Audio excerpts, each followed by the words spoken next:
Viewers अस्सलाम वालेकुम and good afternoon. Question answers के हवाले से आज फिर बात करते हैं। मेरे पास क्वेश्चन आंसर्स आ रहे हैं कि यार ये एचवीएससी के इंटरव्यू के लिए गल्फ़ में स्पेशली जो लोग लोकल ट्रांसफ़र हैं उनके लिए क्या इंटरव्यू होता है और कैसे इंटरव्यू होता है। अच्छा, इस तरह के इंटरव्यूज़ मैंने भी कलेक्ट किए हैं और मैंने भी बहुत सारे इंटरव्यूज़ दिए हैं, तो मैं अपना एक्सपीरियंस आप लोगों के साथ शेयर कर लेता हूँ। देखिए, गल्फ़ में एचवीएससी इंटरव्यू की जहाँ तक बात है, एचवीएससी इंजीनियर की बात है, तो गल्फ़ में मेजॉरिटी लोग जो है वो एमएपी इंजीनियर्स चाहते हैं। जो भी कंपनीज़ हैं या जो भी ऑर्गेनाइजेशंस हैं या कंसल्टेंट फर्म है या कॉन्ट्रैक्टर हैं, वो चाहते हैं कि हमें एमएपी इंजीनियर्स के हवाले से, यानी कि भले वो हायर करें एचवीएससी में, लेकिन वो कोशिश करते हैं एमएपी का नॉलेज उसके पास हो।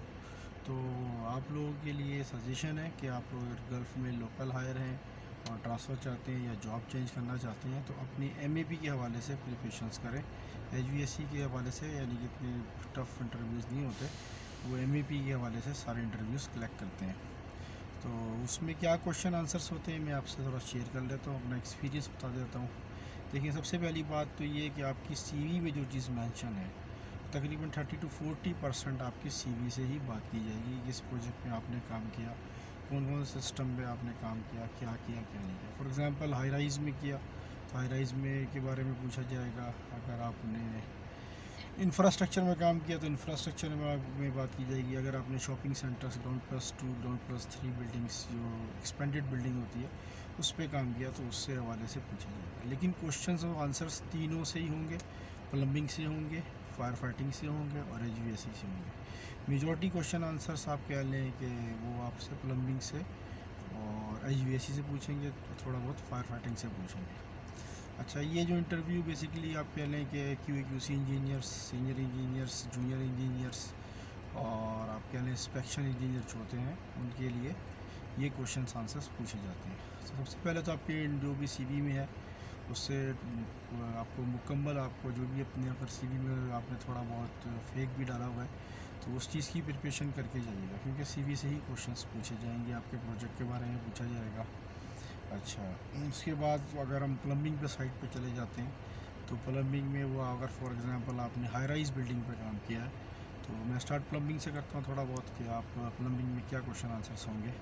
तो प्लम्बिंग में आपसे पी ट्रैप के बारे में पूछेंगे। तो पी ट्रैप आपको पता है, पी ट्रैप क्या होता है। बेसिकली वाटर को वो रिटेन रखता है ट्रैप के अंदर, ताकि स्मेल हमें वहाँ से जो पाइप के अंदर जो बैड स्मेल है या वर्स स्मेल है वो ना आए, और वो पी ट्रैप इसलिए लगाते हैं। हर सिंक में होता है, हर हर फ्लोर ड्रेन पे लगा होता है, ठीक है, हर जो है आपका कमोड डब्ल्यूसी में लगा होता है। पी ट्रैप के बारे में पूछेंगे। फिर आपसे पूछेंगे कि जो आपने पाइपिंग की है प्लम्बिंग की, ड्रेनेज सिस्टम की जो पाइपिंग की है उसका स्लोप सिस्टम क्या है। अच्छा, अगर वेरी ह्यूज प्रोजेक्ट होता है तो उसमें हम कैलकुलेशन करके बताते हैं, लेकिन एक थंब रूल के मुताबिक हम उसको 1% कह लेते हैं कि 1% हमने रखना है उसको, ठीक है। तो स्लोप इस डिफरेंट साइड पे होगा, ठीक है। फिर उसके बाद आपसे वो पूछ सकते हैं कि सॉइल पाइप और वेस्ट पाइप क्या होता है। दो सिस्टम होते हैं उसके अंदर, एक सॉइल होता है, एक वेस्ट होता है। अच्छा, सॉइल पाइप में आपका जो सॉलिड वेस्ट होता है वो सारा जाता है, यानी कि आप कह लें कि जो ब्लैक वाटर कह लें या जो आपका स्टूल वगैरह जो पास होता है या यूरिन वगैरह पास होता है वो आपका सॉइल पाइप में जाता है। और जो वेस्ट पाइप में जाता है वो आपको पता है, वेस्ट में आपका जो है सिंक का वाटर होता है, ये होता है वो होता है, ठीक है। अच्छा, हाई राइज बिल्डिंग में हमारे पास, अब वो पूछ लेते हैं वाटर्स को क्या होता है। अच्छा, यहाँ पे जो है म्यूनसिपैलिटी की रिक्वायरमेंट्स होती है कि आप जो वेस्ट वाटर है उसको आप ट्रीट करके इरिगेशन में यूज़ करें या फायर फाइटिंग में यूज़ करें। अच्छा, ट्रीट कर रहे हैं तो आप उनको बताएं कि भाई बेसमेंट में या कहीं पे भी हमने जो है प्रोजेक्ट बनाया था उसके अंदर हमारे पास जो है बेसमेंट के अंदर जो आप कह लें कि हमारे पास ट्रीटमेंट प्लांट था, और उस वाटर को हम वेस्ट जो वाटर था उसको ट्रीट करके हम जो है इरिगेशन में यूज़ कर रहे थे और मुख्तलिफ़ जगहों में यूज़ कर रहे थे, ठीक है, आप ये बता सकते हैं, ठीक है। और जो सॉलिड वेस्ट होता है जो सॉइल पाइप में होता है वो हम उसको डायरेक्टली ड्रेन कर देते हैं, ठीक है। तो ये बातें भी पूछी जाती हैं। एक स्लोप पूछा जाता है, पी ट्रैप पूछा जाता है, और इससे ये रिक्वायरमेंट है आपकी यूएई की और कतर की और सऊदी अरेबिया की और बहरीन की। यहाँ पे म्यूनसिपैलिटी के जो भी हाई राइज बिल्डिंग है या एक्सपेंडेड बिल्डिंग है उसमें ये चीज़ें लाजमी पूछी जाती हैं, ठीक है। तो ये तो एक मामूली सा एक बात हो गई, ठीक है। फ्लोर ड्रेन के बारे में पूछ लेते हैं कि फ़्लोर ड्रेन कहाँ लगाते हैं, क्या नहीं लगाते। अच्छा, वॉशरूम के अंदर फ़्लोर ड्रेन याद रखिएगा, हमारे पास दो टाइप के वॉशरूम होते हैं। एक आप कह लो कि ईस्टर्न जो है WC होता है और एक वेस्टर्न WC होता है, ठीक है। तो ईस्टर्न में जो हमारे पास इंडिया पाकिस्तान में आप देखा होगा, बांग्लादेश में यूज़ करते हैं, ठीक है। तो EC कहते हैं उसको, ये ईस्टर्न क्लोजेट कहते हैं। और वेस्टर्न क्लोजेट जो होता है, जो ऊपर करे कमोड टाइप का होता है, उसको कहते हैं। तो ईस्टर्न में हम फ्लोर ड्रेन नहीं लगाते, ठीक है, क्योंकि पानी में से ड्रेन हो जाता है वो। तो ये एक जो आपका प्लम्बिंग का स्टैंडर्ड भी है, सही है। तो आपको प्लम्बिंग कोर्स के बारे में मालूम होना चाहिए कि कितने लंबे पाइप के पास जाने के बाद आपके पास जो है आप कह लो कि क्लीन आउट लगाते हैं। तकरीबन 30 मीटर के बाद जो है, अगर पाइप का लेंथ अगर 60-70 मीटर, 30 मीटर के बाद क्लीन आउट लगाते हैं। ये बात भी कभी कभी पूछ लेते हैं, ठीक है। अगर आप हाई राइज बिल्डिंग में बात कर रहे हैं, फॉर एग्जांपल आप टावर डिज़ाइन कर रहे हैं, 200 स्टोरी है या 70 स्टोरी या 60 स्टोरी, तो यानी कि नॉर्मल है यहाँ पे गल्फ़ में इतनी बड़ी बिल्डिंग सैकड़ों में डिज़ाइन हो रही है और सैकड़ों में कंस्ट्रक्शन हो रही है। तो उसके हवाले से पूछ लेते हैं कि यार ऊपर जो टॉप फ्लोर है, वो जो नीचे पानी ड्रेन होगा, डेफिनेटली जब वहाँ से फ्लैश होगा, अगर 5 लोगों के साथ फ्लैश कर दिया तो उसकी वेलोसिटी बहुत हाई होती है। तो हम क्या करते हैं, हर 10 फ्लोर के बाद आप कह लें कि 30 हाफ मीटर 10 फ्लोर 30 मीटर्स के बाद तकरीबन जो है हम वहाँ पे जो है आप कह लें कि वेलोसिटी ब्रेकर्स लगाते हैं। तो वेलोसिटी ब्रेकर्स क्या होता है, ऐसे पाइप सीधा आ रहा होता है, ऐसे ब्रेक हो के ऐसे नीचे आ जाता है, ठीक है। देख लीजिए वेलोसिटी ब्रेकर्स क्या है। तो वेलोसिटी ब्रेकर्स के बारे में पूछ लेते हैं। ये सीनियर इंजीनियर से ज़्यादातर पूछा जाता है, ठीक है, जो जूनियर्स के हवाले से पूछा जाता है। बाकी ये कि ड्राइंग्स की स्टडी आपको आती है, वो आपसे ड्राइंग दिखा के आपसे ड्राइंग पढ़ के बताओ, तो ड्राइंग पढ़ना आपको आना चाहिए, सही। इनवर्ट लेवल्स वगैरह आपको मालूम होना चाहिए कि इनवर्ट लेवल क्या है, फिनिश फ्लोर लेवल्स क्या है।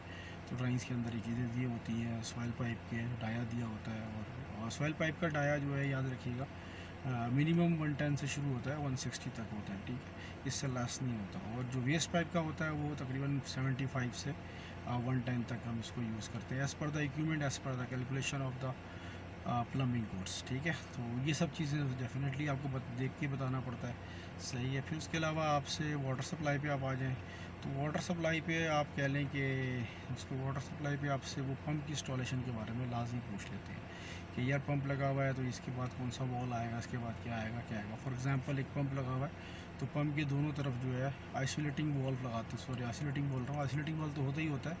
एक जो है आप क्या कह रहे हैं उसको कि स्टेनर होता है, स्टेनर के बाद जो है फ्लेक्सिबल, जो आप कह लो कि स्प्रिंग टाइप का जो होता है, ताकि वाइब्रेशन को कंट्रोल करें। मैं नाम जैसे से निकल रहा है क्या है वो, उसके बारे में पूछते हैं। पूरी आपको पंप की डायग्राम आप ले लें यूट्यूब से, यूट्यूब से ले लें या गूगल से ले लें, उसको अच्छी तरह याद कर लें, ठीक है। तो ये आपसे लाजमी प्लम्बिंग में पूछते हैं, ठीक है।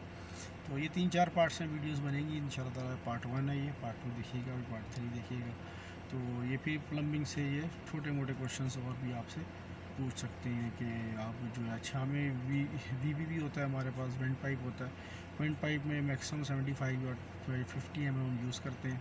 तो वो हर जो है आप कह लो कि हर जो है हर पी ट्रैप के साथ या हर कनेक्शन के साथ जो भी हमने WC लगाया है या वॉश बेसन लगाया है, लेबोरेटरीज वगैरह लगाई है, उसके साथ वहाँ होती है, ताकि वहाँ पे एयर ट्रैप ना हो। एयर ट्रैप हो जाती है तो वो वहाँ से जो एयर निकल जाती है, तो वो पानी वहाँ पे बंद नहीं होता। कभी कभी क्या होता है, अगर उसको वेव कर दें, उसको ना लगाएं, तो उसमें जो है आप कह लो कि उसमें क्या होता है, फिर वो जो है आपका ट्रैप हो जाता है पानी, और पानी स्टक हो जाता है, ठीक है। तो ये बातें हैं। उसके बाद अगर मैं फायर फाइटिंग पे आऊँ, फायर फाइटिंग को ख़त्म करके मैं HVAC में डिटेल से बात करूँगा। तो फायर फाइटिंग में आपसे वो सबसे पहले पूछते हैं कि स्प्रिंकलर्स जो है अपराइट है, पेंडेंट टाइप है, 2 टाइप के स्प्रिंकलर्स होते हैं, उसकी स्टडी कर लीजिएगा अच्छी तरीके से कि वो अपराइट कहाँ लगाते हैं और पेंडेंट कहाँ लगाते हैं। पेंडेंट हम ऑफिस एरिया में इसमें लगाते हैं, और अपराइट जो है पार्किंग एरिया में जहाँ सीलिंग नहीं होती वहाँ पे लगाते हैं, ठीक है। अच्छा, इसका जो है उस NFPA के बारे में पूछ लेगा कि कौन से NFPA में कितना आ रहा है, तो आप उसको बता दिएगा कि भाई NFPA 12 में आता है, और ये तकरीबन जो है आप कह लो कि 12 स्क्वायर में 3 चौक 12 स्क्वायर मीटर पे एक जो है स्प्रिंकलर्स की सेटिंग होती है। तो जो ब्लास्ट करता है 68 टेम्परेचर पे, ये पूछ लेते हैं कितने टेम्परेचर पे जो है स्प्रिंकलर ब्लास्ट होता है। 68 पे रेड बर्न यूज़ करते हैं ज़्यादातर बिल्डिंग सिस्टम में, UAE और गल्फ़ में, तो उसको 68 पे ब्लास्ट करता है। तो वो पूछ लेते हैं क्वेश्चन आपसे। और फिर इसके बाद जो है आपका जो कवर्ड एरिया एक होता है, बताया ना मैंने स्प्रिंकलर्स का, वो तकरीबन 12 स्क्वायर मीटर का होता है, तो वो उसके हिसाब से 3 चौक 12 यानी कि एक साइड पर 4 का पाइप लगा होता है, एक साइड 3 फीट का 3 मीटर का पाइप लगा होता है। उसके हिसाब से इसकी इंस्टॉलेशन होती है। ठीक है, तो ये चीज़ें हो गई हैं। तो उसके बाद आपसे फायर फाइटिंग के पम्प के बारे में लाजमी पूछ लेते हैं कि जो कि पम्प का क्या फंक्शन है और